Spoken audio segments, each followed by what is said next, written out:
अस्सलाम वालेकुम व्यूअर्स आज हम बात करने वाले हैं डर्मल फिलर्स के बारे में। अच्छा जी, न्यू फैशन ट्रेंड जिसमें कि आप देख रहे हैं कि ख़वातीन में जो है इसका रुझान बहुत ज़्यादा बढ़ रहा है और हर शख्स जो है आजकल वो ये चाहता है कि या तो उसके लिप्स जो है वो थोड़े से बड़े कर दिए जाएं या कुछ उसको जो है वो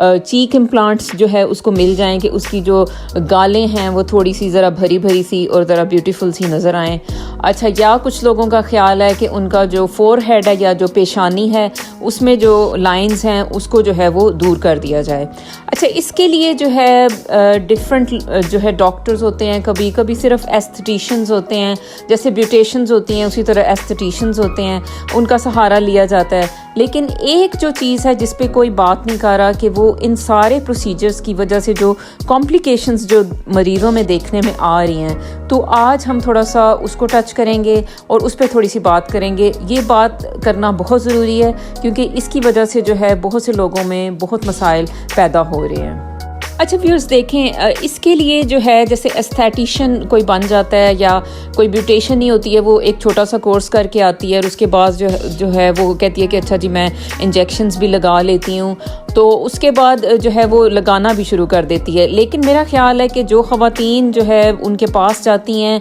और जिनको कोई ख़बर नहीं होती कि इसके बाद जो है उनके साथ क्या मुश्किलात दरपेश आ सकती हैं इन इंजेक्शंस को लगाने की वजह से, वो जो है उन्हें बताया नहीं जाता। इसमें देखें, अगर तो कोई जैसे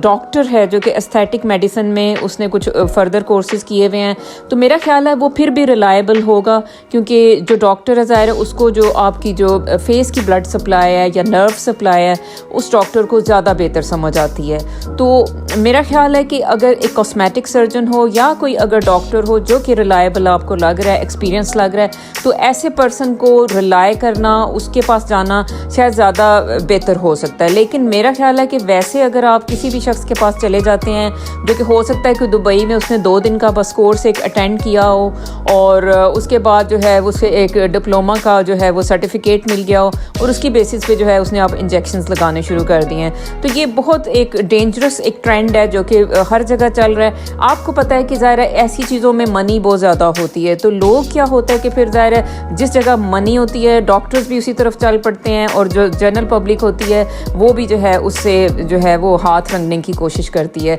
तो इसमें लेकिन मरीज़ों का बहुत ज़्यादा नुकसान हो सकता है क्योंकि इन फिलर्स के जो नुकसानात हैं उन पर थोड़ी सी मैं बात करना चाहूँगी कि ये क्या नुकसानात हो सकते हैं।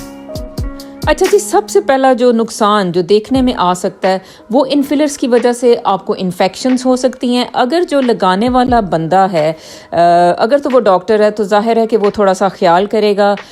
हाइजीनिक वे में जो है वो इंजेक्शंस को लगाएगा, या फिर हो सकता है कि वो जो उसकी जो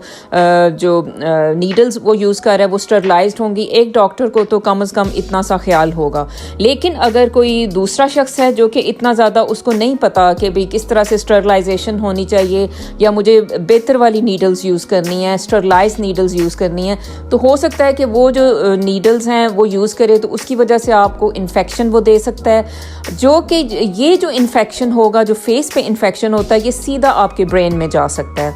अच्छा,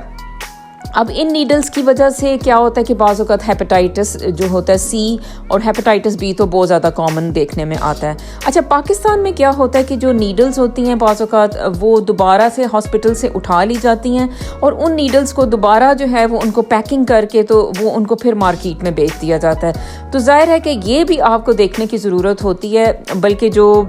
करने वाला इंसान है उसको भी इस चीज़ का ध्यान रखने की ज़रूरत है कि ये जो नीडल्स हैं बेशक वो निकल रही पैकिंग में से हैं, लेकिन ये क्या ठीक लग रही हैं, इनका रिलायबल सोर्स है या ये इस्तेमाल के काबिल हैं या नहीं हैं। तो इसमें जो है ना ये चीज़ भी आपको मद्देनज़र रखनी होती है। अच्छा जी,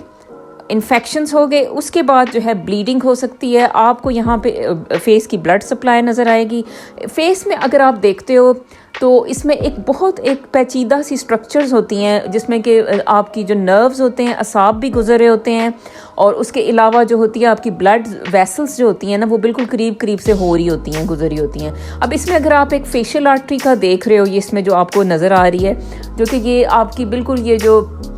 जो चिन होती है इसके करीब से ये फेशियल आर्टरी ऐसे ऊपर की तरफ चढ़ती है, ठीक है। तो ये जो फेशियल आर्टरी होती है ये सबको सप्लाई करती है, आपकी आँख को सप्लाई कर रही है, आपके नोज़ को सप्लाई कर रही है, अच्छा जी, फिर आपकी जो ये ग्लैंड्स होते हैं उनको सप्लाई कर रही है। तो ये जो सप्लाई है, अगर इस सप्लाई में, ब्लड सप्लाई में कोई जैसे फिलर का कोई पार्ट आ जाता है, ठीक है जी,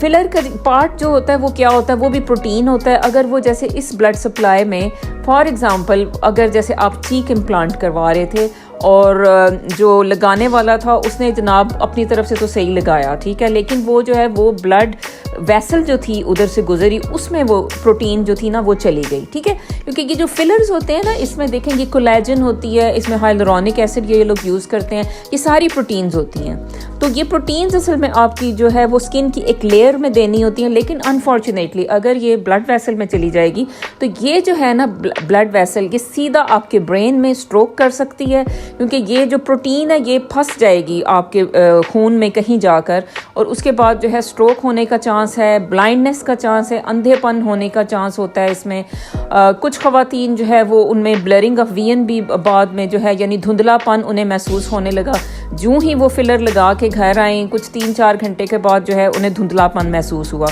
अच्छा, उसके बाद जो है जाहिर है कि आपको या तो रिवर्सल का एक इंजेक्शन एक और होता है जो रिवर्स करने के लिए यूज़ किया जाता है। अगर तो आपका जो एस्थेटिशियन है वो बहुत ज़्यादा